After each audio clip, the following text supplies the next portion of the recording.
Después de Berlín, llegué a Varsovia, mi última parada en este primer viaje.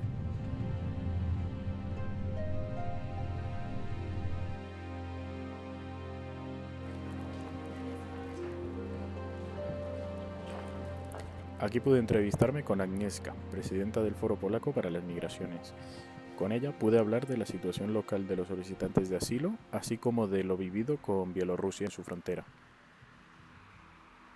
My name is Agnieszka Kosowicz and I'm working at the Polish Migration Forum Foundation. We do all kinds of things because our general concept is to help people integrate into the Polish society. So on one hand, we work with the migrants and with refugees, providing what is needed.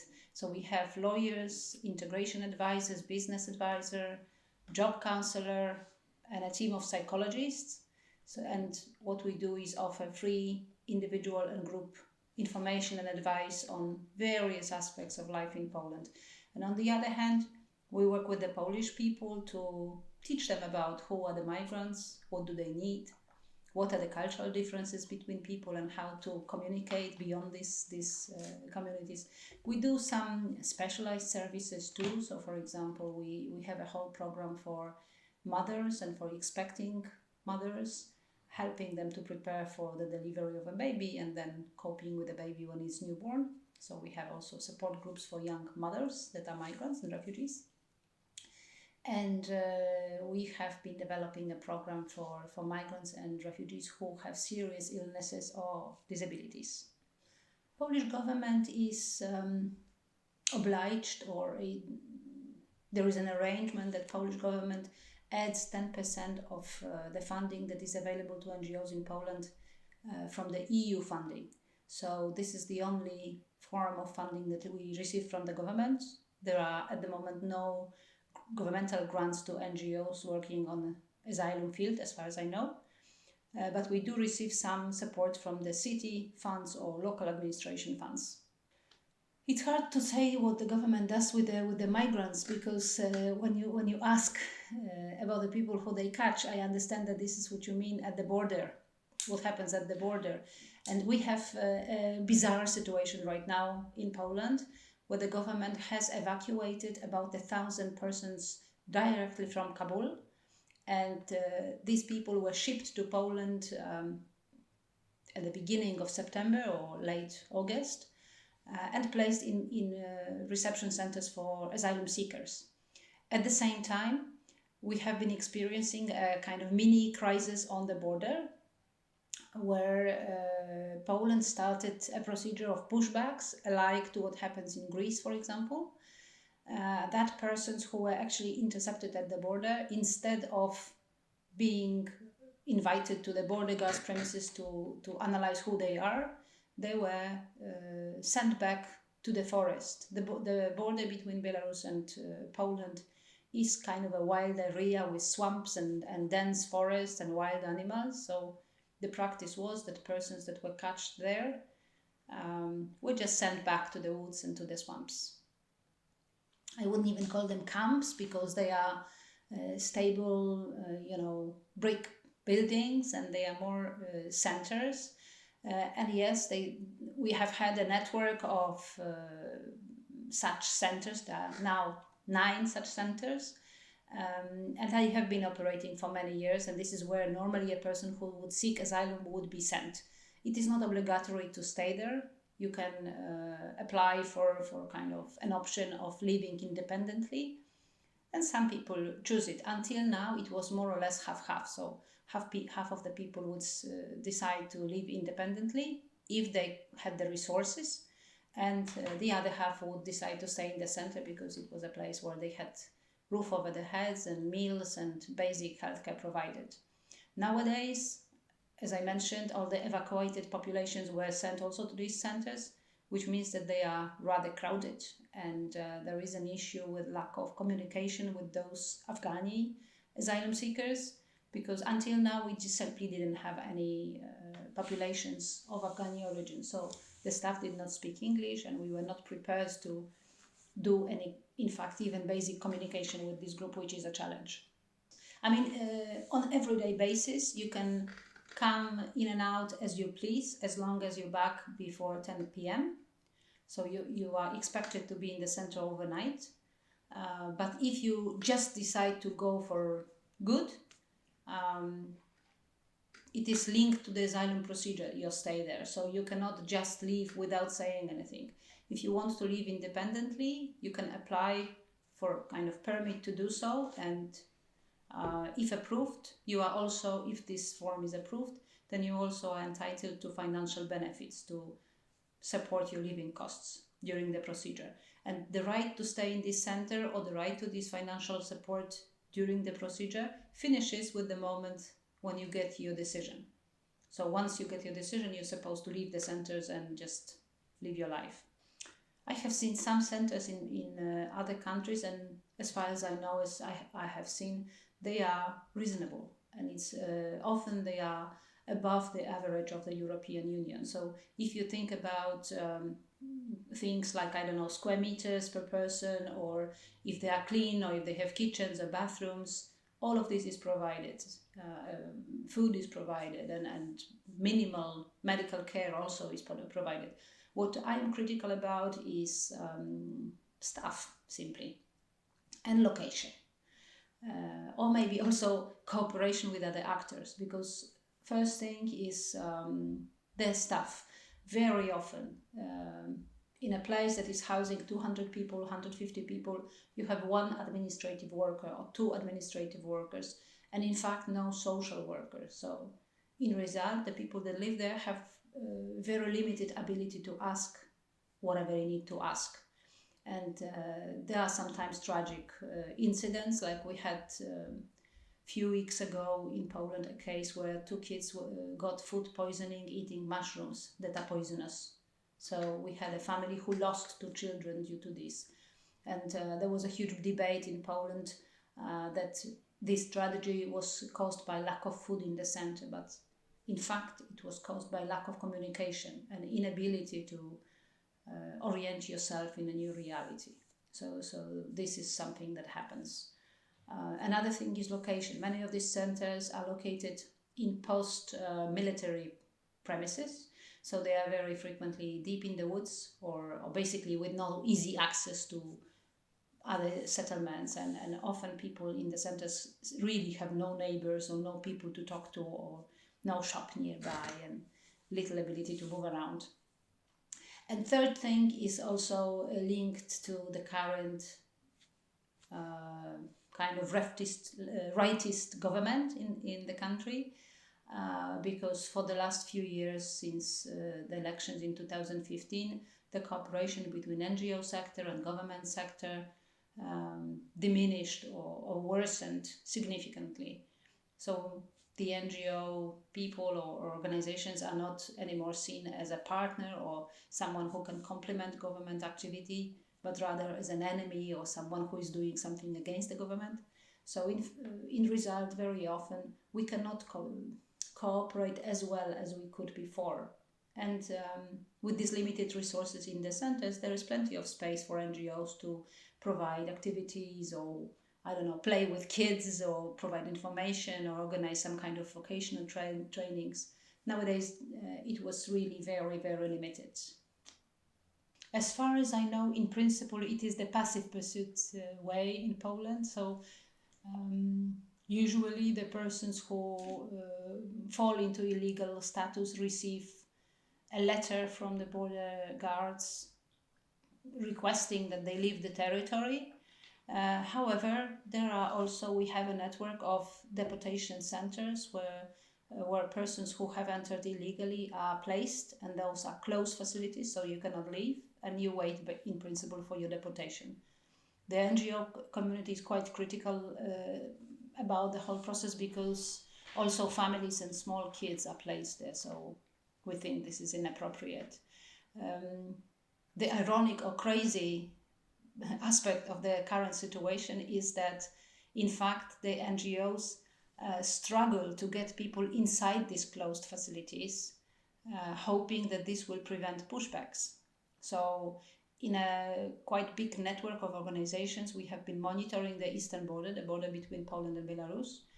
to be present and to monitor what is happening there, to watch the authorities and make sure that the persons that are apprehended at the border are actually put in this deportation center procedure.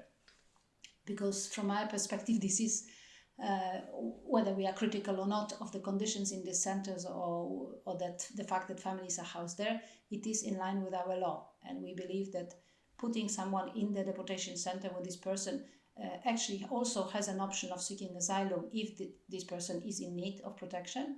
It is something better or more appropriate than getting people back to the forest. And we had yesterday a case of first person that died on this border, because now we have 3 degrees at night, so people just, you can't say freeze, but in fact they die because of cold weather. So we had a first case like this yesterday. I think there are 2 answers to this, like what we are used to and what is happening now, because right now we experience a completely new situation. So previously, the very common profile of an asylum seeker would be a person from former Soviet Union, mainly from Caucasian region.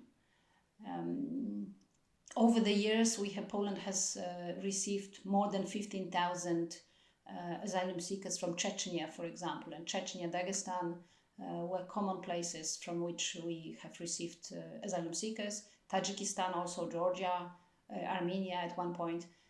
In more recent months, it was Belarus, which is experiencing political tensions and big protests. So we had people directly from the demonstrations or tortures or police stations that were arriving to Poland, and Poland was welcoming to the Belarusian asylum seekers. And I think the Polish perspective on the situation is that what happens now and this current situation is a form of revenge of the Belarusian government for this openness or help to Belarusian opposition. Because what is happening right now is that Belarus is bringing migrants from Afghanistan, from Iraq. There are regular flights between Iraq and Minsk, which is the Belarusian capital. And then the people are pushed out, so to say, from Belarus to European borders. So Lithuania, Latvia faced this issue in a few months back, and right now Poland is a target of this kind of, I would say, promoted or inspired for migration of Afghans mainly and Iraqis, also some North African nationalities, but also Central African, Congolese people, Somalese people, Cameroonians also, to European borders. So there was an incident, not an incident, but we faced a very dramatic situation that for a number of weeks, a group of about 32 people were stuck on the border because they were pushed out by the Belarusians and cordoned off by the police from the Belarusian side. And they were stopped by the Polish forces on the Polish side. So we had a group of 30 people living on the border, literally on a meadow, in rain, with no shelter, with no food, with no toilets for more than 3 weeks. And just recently this group was accepted back by Belarus, but it was kind of, a power struggle between Poland and Belarus where the people were like ping pong balls. And it was quite tragic. A lot of activists watched this situation, being in eye contact or shouting contact with this group. We couldn't do anything. There were people arriving with sleeping bags, food, hot meals, blankets, tents, and they were not allowed by the forces to deliver this. I think that each country has its own a little bit different characteristic. I think that the whole concept to pay other people to solve problems that we cannot solve is kind of what joins these 3 situations. But then if you think about Turkey, even without this European money, has hosted millions of people. So I have visited Turkey recently, and it is interesting for me that the government of Turkey wants to receive asylum seekers from Muslim countries, believing in a concept of religious link or brotherhood between the Muslims in the host countries and Muslims in the countries of origin, while the society is tired of this situation because they have at the moment some 5 million of migrants or asylum seekers. So this Turkish situation is different. Also, legal situation I think is important because Turkey does not fully participate in the Geneva Convention on Refugees. So in Turkey, you can be a refugee if you come from Spain or Poland. You cannot be a refugee if you come from a non-European country. So ironically, you and me can apply for asylum in Turkey, but the Syrians cannot. So what is provided to the Syrians is so-called temporary protection, conditional protection, which means that they are granted protection on the condition that they will leave. So they are temporarily accepted in Turkey with the assumption that some other country will take them shortly. And in fact, this Turkey thinking and Greece thinking is also alike in many moments because both countries look for support or they expect some kind of, united response of European Union to what is happening there. And it's not happening. So I think Belarus context is different in a way that in Belarus there were no big migrant population, and the new phenomenon is bringing people over to create a crisis. So I would say it is kind of a manipulation on another level because, you don't have an issue, but you bring people to have an issue. And nowadays, I'm sure it will be a challenge for Belarus to handle people that did not manage to cross because they have brought hundreds of people from Iraq or from Afghanistan to Belarus, which doesn't have a very well developed protection system and generally is not a kind of protective country. If it was, you would not have Belarusian asylum seekers here. So the quality of standard of protection there is non-existent or very, very limited. So this is where I see a difference that, yes, Turkey plays with the European Union trying to get profits from the situation, but I think that Belarus is creating a system to get the profits. And also there are many European criticism over the situation in Belarus. And this is kind of, a kind of cards that they play right now. But I think it's a little bit distant to what the Turkish authorities do. Depends who says and which way, because I think, unfortunately, that European Union believes that Poland should protect the border. And they do also say that Poland should protect the border respecting human rights, but somehow the second part of the message doesn't go through that well. So what is primarily being told is that European Union supports Poland in protecting its borders. Its meaning also European borders. And for us, the civil society, this is quite dramatic because we were expecting European Union to put more emphasis on the rights of the people that are arriving, or dignity, or basic human rights, and respect for the fact that they are human beings. But it was not said bluntly, I think, on the part of European Union. Even when there were interim measures issued in the case of this group that I mentioned, stuck at the border for 3 weeks, the interim measures was obliged Poland to provide these people with access to medical help, food and water or shelter.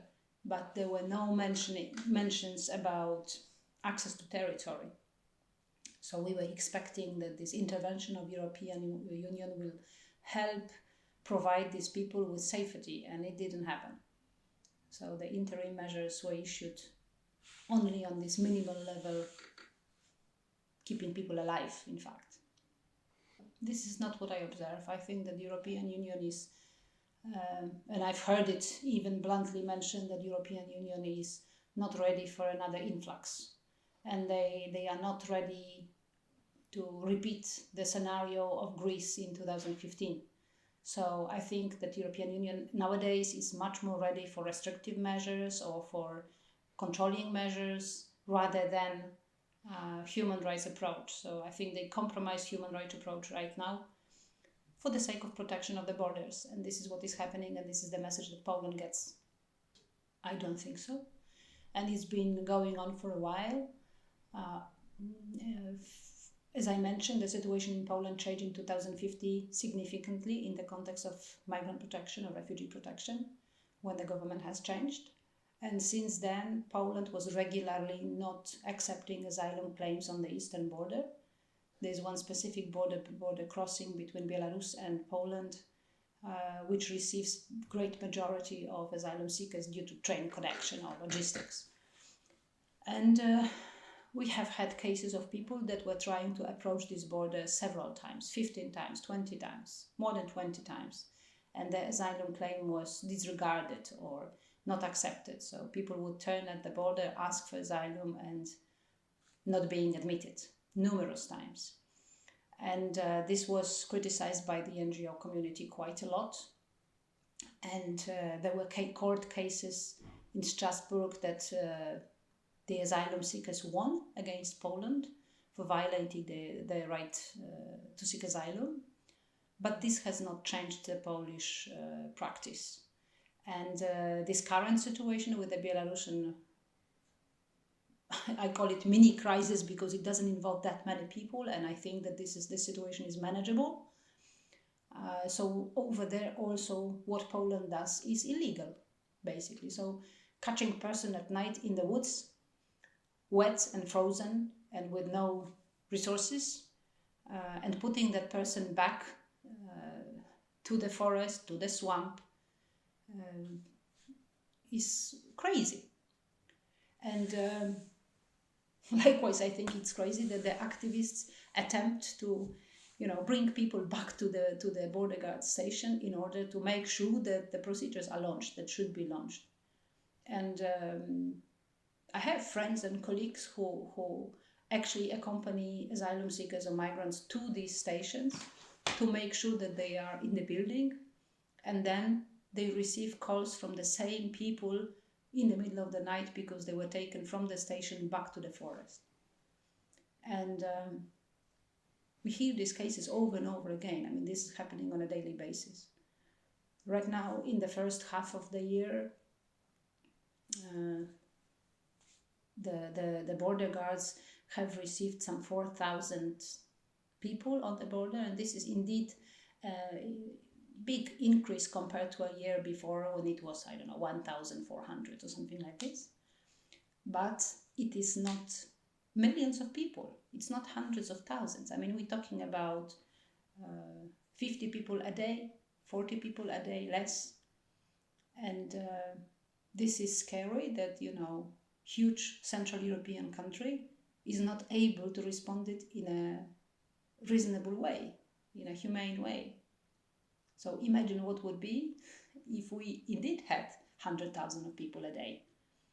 So I have to say that now my perspective of how Greece reacts to this has changed, because I see that my own country is not coping with something very small, and criticizing Greece for not coping with something really major is not, we have no right to do this anymore because we are not doing our job on a small scale. So some time ago we have set up a partnership of NGOs who are providing psychological help to refugees and migrants, and one of those partners is Greek. And we were invited to Samos to see what kind of system of protection is provided to people in Samos, and just to get more awareness of what life is like for migrants in Samos and what is the context. And for me, it was very interesting to see how parallel it is to the Polish situation on the border. That Samos is a really small island of maybe 6,000 people, and a year ago they hosted 6,000 asylum seekers. So we would have half populations of inhabitants and migrants. And we learned a lot about huge influx. In the context, I think it was huge. How it affects the local community. How difficult it is to host people on an island when everybody feels stuck. Also a year ago they had an earthquake, so I've heard stories about people who everybody lived in metal containers. So asylum seekers would live in containers because they were asylum seekers. But the Greeks were living in containers because their houses were destroyed by the earthquake. So I think that really when Greece is calling the international community for some kind of help, they have justified reasons to do so. And on these small islands, I have heard people who would tell me how difficult it was to drive to work every day when you see people on the ocean, that you drive on a road along the coast and you see people, climbing out of water. And how do you talk about this to your kids? And on the way back, you see the same people drying out on the sun.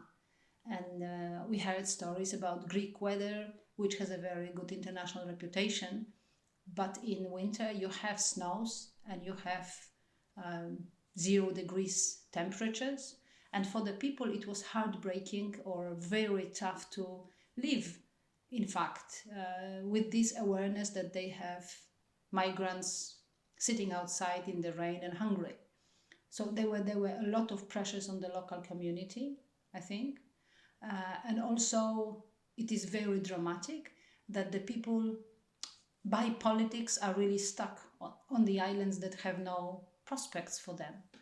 We were talking with the Greeks about the problem of youth who doesn't have jobs, about the issues of labor market that is seasonal, because nobody goes to Samos in December, or few people. So many people, many inhabitants are just jobless for a big part of the year. And this is not a very good combination when you have a lot of people of the Greeks that feel stranded, along with asylum seekers who feel stranded on this island. And it was a difficult visit, I have to say. I would say about Michalis, a friend of mine from Greece, who is working with refugees and migrants. And he told me recently that from his perspective, European approach to migration is wrong, because we treat migration issues as a crisis situation, while this is not a crisis situation, but this is a new everyday life that we will be facing. And building fences and putting more soldiers on the borders is doomed to fail. It is not an adequate response to how our reality is changing. And then these kind of protective mechanisms will not save us as whatever we are attempting to save. But we need to come up with a new idea that we really recognize the people who arrive as new neighbors. And this is a frequent slogan that we use, that people that we welcome asylum seekers as neighbors. I mean, if you look at the titles of European projects, that this is often mentioned. But there are the people that will live here along us. And the more barbed wire we use, the less people we will convince that this core existence, peaceful coexistence or beneficial coexistence is possible. I also see how often we Europeans are undereducated and arrogant in the way how we think about ourselves. I have done a DNA test recently, kind of out of curiosity. And it turned out I have Central European genes, which is no surprise, but I also have Baltic genes. I have German area genes, and my husband has genes ranging from Portugal to Moscow. And our concept that we are born in a country where we are kind of, clear blood people is nonsense, because Europe is a mixture by nature. And what we are now facing is another level of this mixing, and our response has to be based on reality or real challenges that we face. Not believing that we can fence ourselves out. If we fence ourselves out, we will die out. And I don't think that this is happy future that we would imagine.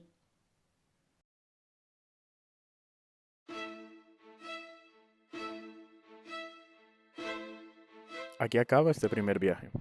Primero que todo, pedir disculpas por lo tardío que he llegado a subir varias entrevistas, pero al no ser esta mi ocupación principal, debo dedicarle el tiempo que me sobra, que no es mucho. Agradecer también la disposición de todas las ONGs involucradas a la hora de hacer la entrevista. La verdad es que todas han portado genial conmigo. Aún tengo bastantes entrevistas en el tintero que tengo que editar y subtitular para acabar subiéndolas, así que el flujo de vídeos no va a parar. Desde que acabé este viaje he seguido en ello y me gustaría llegar a tratar el tema en todos los países europeos. Sin mucho más que decir, gracias a quienes habéis visto hasta aquí y un saludo.